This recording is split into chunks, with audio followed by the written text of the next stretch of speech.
ये कहानी है 1919 के तीसरे एंग्लो अफगान लड़ाई की, जब अफगानिस्तान ने ब्रिटिश हुकूमत के खिलाफ मोर्चा छेड़ दिया था। अंग्रेजों ने इस विद्रोह को दबाने के लिए ब्रिटिश भारतीय सेना को भेजा था, जिसका एक हिस्सा था गढ़वाल रेजिमेंट। सेना को विभिन्न टुकड़ियों में बांटकर अलग अलग दिशाओं में भेजा गया और सभी टुकड़ियों को आगे जाकर एक स्थान पर मिलने को कहा। लेकिन चित्राल अफगानिस्तान सीमा में तैनात गढ़वाल राइफल की एक टुकड़ी अपना रास्ता भटक गई। टुकड़ी के पास जब तक राशन था तब तक इनका गुजर बसर चलता रहा, लेकिन एक समय बाद राशन खत्म होते ही वो भूख प्यास से तड़पने लगे। दुश्मनों से बचकर वो अफगानिस्तान के बीहड़ और घने जंगलों में भटक रहे थे। एक रात जंगल में भटकते हुए सैनिकों को झाड़ियों से कुछ आहट महसूस हुई। अचानक हुई इस हलचल से सैनिक चौकन्ना हो गए। सभी अपनी बंदूक ताने खड़े हो गए, लेकिन तभी झाड़ियों से एक भीमकाय लंबी दाढ़ी वाला जंगली बकरा निकलकर उनके सामने आता है। विशाल शरीर वाले इस बकरे को देखकर कई दिनों से भूखे सैनिकों ने उसे अपने खाने बनाने का फैसला लिया। वे बकरे को मारने के लिए उसकी तरफ बढ़े, लेकिन बकरा उन्हें टकटकी लगाए देख रहा था, मानो वो उनकी परिस्थिति को समझ रहा हो। सैनिक हाथ में चाकू लिए उसकी ओर बढ़ने लगे। जैसे ही सैनिक बकरे के पास पहुंचे, बकरा धीरे धीरे अपने कदम वापस उन झाड़ियों की ओर बढ़ाने लगा जहां से वो निकला था।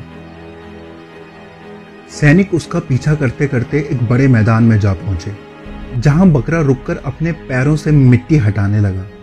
बकरे की यह हरकत देखकर वे हैरान हो गए। बकरा लगातार पैरों से मिट्टी खोदे जा रहा था। थोड़ी ही देर में जमीन में दबे आलू नजर आने लगे। ये देख कई दिनों से भूखे सैनिक खुश हो गए और वे भी मिट्टी खोदने में जुट गए। कुछ समय बाद उन्हें वहां से ढेर सारे आलू इकट्ठा किए। दरअसल बकरा जिस मैदान पर मिट्टी खोद रहा था वो एक आलू का बड़ा खेत था। वहां से प्राप्त आलूओं की मात्रा इतनी थी कि सैनिक अगले कुछ दिनों तक आसानी से इस बीहड़ इलाके में बचे रह सकते थे। अगर उस समय सैनिक बकरे को अपना भोजन बना लेते तो शायद उनका एक वक्त का काम चल जाता, लेकिन उनके लिए आगे गुजर बसर करना मुश्किल हो जाता। इस रात सैनिकों ने बकरे को छोड़ आलूओं को भूनकर भरपेट खाया और अपनी भूख मिटाई।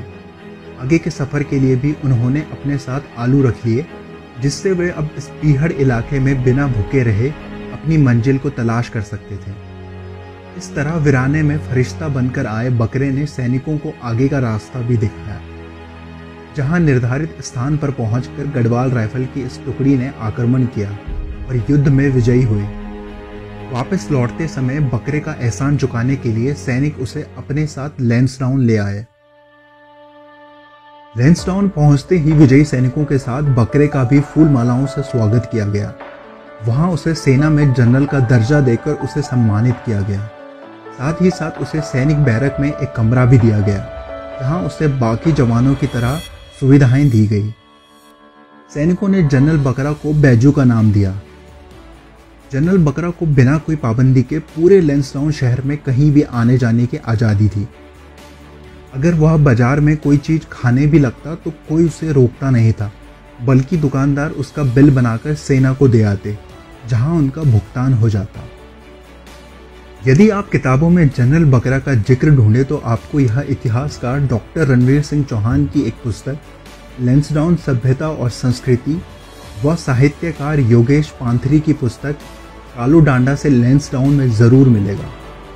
अगर आपको जनरल बकरा की यह कहानी पसंद आई तो इस वीडियो को शेयर कर लोगों तक पहुंचाएं।